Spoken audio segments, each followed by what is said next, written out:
and welcome back. Today we're going to be discussing representation and specifically looking at representation of gender. So let's jump straight into it.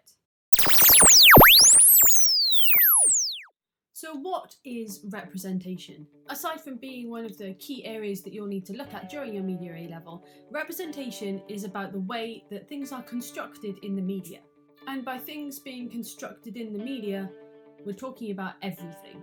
You see, no matter what outlet you look at, no matter what genre it is, no matter what format it is, there will be some level of representing the information that they have.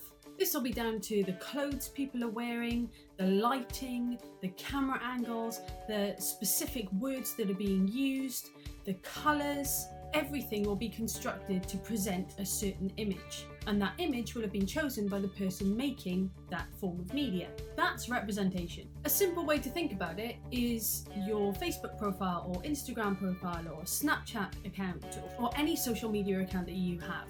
You will deliberately pick pictures and post updates to present a certain image of yourself.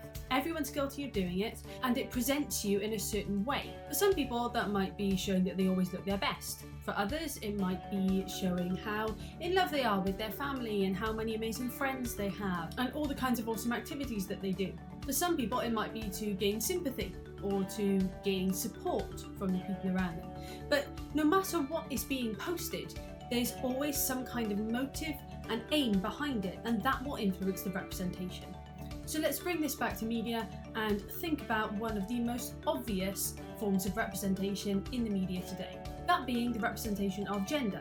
The ideology of gender stereotypes, or the idea behind the construction of representation, is largely down to the patriarchy. At the time when media was starting to become a popular outlet, lots of things were largely run by men. That meant that they wanted to represent men in a strong and powerful way. Representation of women also followed that ideal, so they broadly fell into two categories: the happy, homely, domestic goddess and the glamorous ideal. So think about someone like Marilyn Monroe, for example.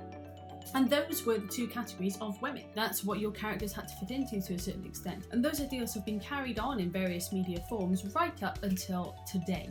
And hopefully by looking at my example, you will see that some of these ideals have been carried on. I'm going to show you the front covers of two children's magazines, and you need to decide which one is aimed at boys and which one is aimed at girls.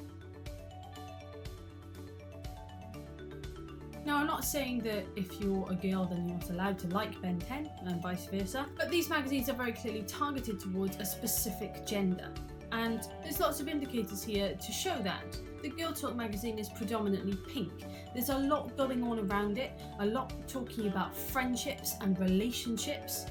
4 of the features on the front of the magazine are actually to do with fashion or related to fashion in some way, and the magazine is called Girl Talk, and the speech bubble from the girl says "Steal my style, girls." We can kind of see that really strong relationship between appearance and femininity. Ben 10, on the other hand, is much more blue and green oriented. We've got powerful comic book style words saying fight and raw. And you can just look at some of the information on the front. So, battling flames, challenging me, things to do with strength, because that is a really strong link to masculinity. So even here, for a young target audience, we can see that there's a very clear difference between the representation of femininity and masculinity. And it isn't just magazines where we see this. Products designed for young girls tend to be more domestic related, whereas for boys it tends to be linking towards things like construction or the police force and activities that fall outside of the domestic environment. If we then think about adult representations of both male and female traits, if you think about females on DVD covers or females in music videos compared to males in music videos and on DVD covers, there seems to be much more of a show of strength. Males tend to show themselves being dominant, whereas females tend to hinge on and rely on relationships, and it tends to be more about their physical appearance in terms of their beauty and sexuality, rather than men, where their strength is considered a desirable trait.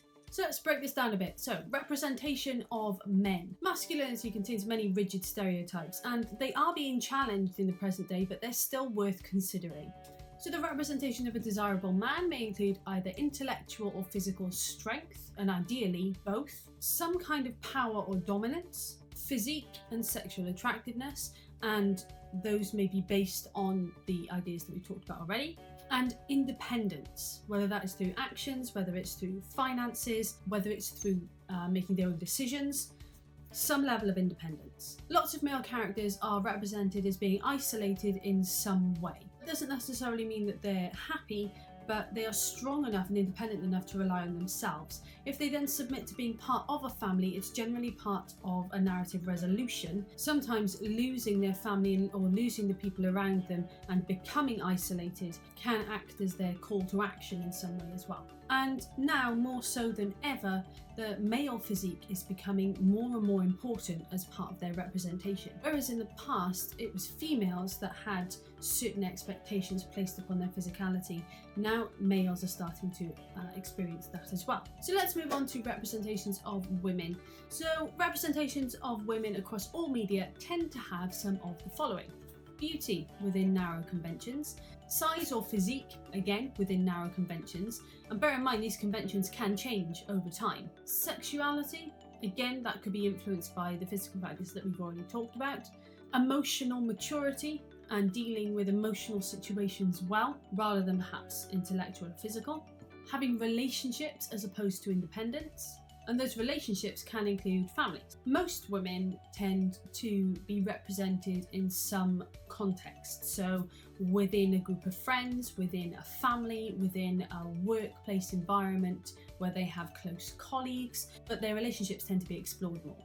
In dramas, more often than not, they will take the role of the passive character or the damsel in distress. They can also play a sidekick role, but again, to a certain extent, that can be a passive character because they have to wait for actions of the hero to determine what their decisions will be.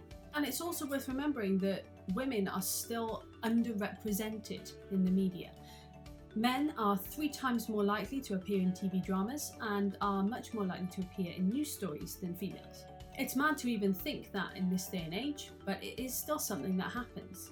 So if you bring all of this together, you start to construct what's called gender codes. These are almost 2 sets of characteristics or qualities that have been developed over time to represent the gender as a whole. So now it's time for you to have a look. Find a DVD cover, find an advert next time you're watching YouTube, or maybe even find a music video and start to look at how females and males are represented in the same text. Is there a difference? Is there anything that you can see that we haven't talked about here? Can you find any examples of breaking stereotypes? If you do, then tweet me or write in the comments below and we'll start a conversation about it. That's it for representations of gender in the media. I hope this was useful to you in some way. If it was, please like this video, and for more videos like this talking about all manner of things to do with media studies, then please hit that subscribe button down below. Thank you very much for watching, and I will see you next time.